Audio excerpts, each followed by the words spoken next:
গতকাল যখন জামা প্যান্ট ধুচ্ছিলাম তখন বলেছিলাম না আজকে জামা প্যান্ট ধুচ্ছি, আজকে আবার বৃষ্টি হবে। সেটাই হয়েছিল, তাই সমস্ত জামা কাপড় ভিজেছিল। সকাল হতেই যখন দেখলাম খুব রৌদ্র উঠেছে তখন জামা প্যান্টগুলো নেড়ে দিয়ে তারপর রান্নাঘরে চলে এলাম।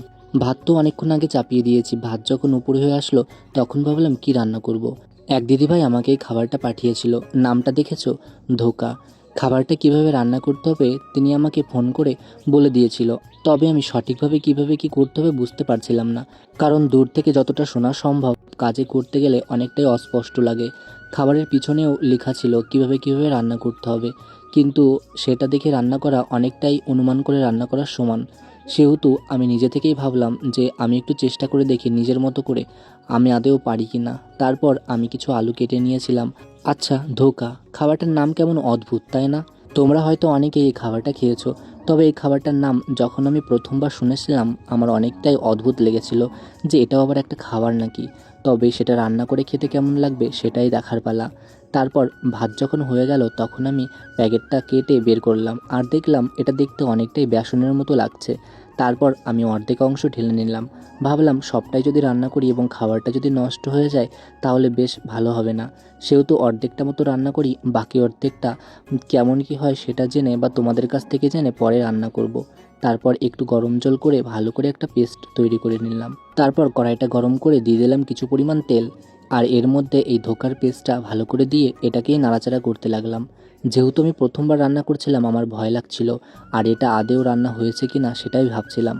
জানো তারপর কি হবে কি না সেটা বুঝতে পারছিলাম না। একটু ফোন ঘেঁটে তারপর দেখলাম যে এটা হাত দিয়ে তৈরি করে, মানে আকৃতি তৈরি করে নিতে হবে। সেহেতু আমি হাত দিয়ে বা চামচ দিয়ে আকৃতিটা তৈরি করে চাকু দিয়ে ভালো করে ছোট ছোট টুকরো বা ছোট ছোট আকারে করে নিচ্ছিলাম। জানি না এর থেকে মোটা হয় কি না। আর ভাই এসে বলছে, দাদা তুমি কি রান্না করছো, কেক বানাচ্ছ নাকি? আমি বললাম না রে ভাই, এই খাবারটার নাম ধোকা। ভাই আমাকে বললো এ আবার কী নাম? আমি বললাম হ্যাঁ রে পাগল, দাঁড়া আমি রান্না করি তারপরে দেখবি কেমন লাগে খেতে। তারপর কড়াইতে তেল দিয়ে কিছু পরিমাণ জিরে সোমবার দিয়ে কেটে রাখা আলুগুলোকে দিয়ে দিলাম, আর ভাইকে বললাম একটু আদা বাটা করে দিতে।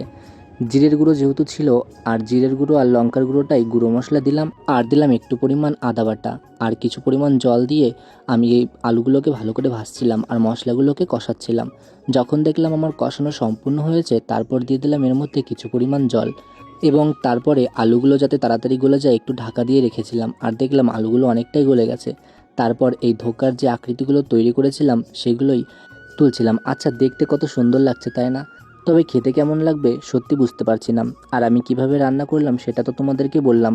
আচ্ছা এই রান্নাতে কোনো ভুল ত্রুটি থাকলে তোমরা কিন্তু অবশ্যই আমাকে জানিও। সবশেষে কিছু পরিমাণ গরম মশলা দিয়ে আরও কিছুক্ষণ জাল দিয়ে দিলাম, আর কয়েকটা আলুও গালিয়ে দিয়েছিলাম। যাই হোক দেখতে কেমন লাগছে জানিও। আর আমার রান্না তো প্রায় শেষ হয়ে গেল। আমি বুঝতে পারছি না যে আদৌ এভাবে রান্না করতে হয় কি না। যেহেতু আমি এই খাবারটা প্রথমবার রান্না করছিলাম সেহেতু আমি একটু ভয়ে ভয়েই করছিলাম। এখন কেমন কি লাগবে খেতে সেটাই এখন দেখব। দেখতে তো আমার অনেকটাই ভালো লাগছে, তোমাদের কেমন লাগছে জানিও। যাই হোক রান্নাবান্না তো শেষ হয়ে গেল। ভাইকে আমি তারপর ডাকতে শুরু করলাম। ভাই আসা মাত্রই আমি এবং ভাই খেতেও বসে পড়লাম। ভাবছিলাম অনেক মশলাপাতি দিইনি, কেমন কি লাগবে।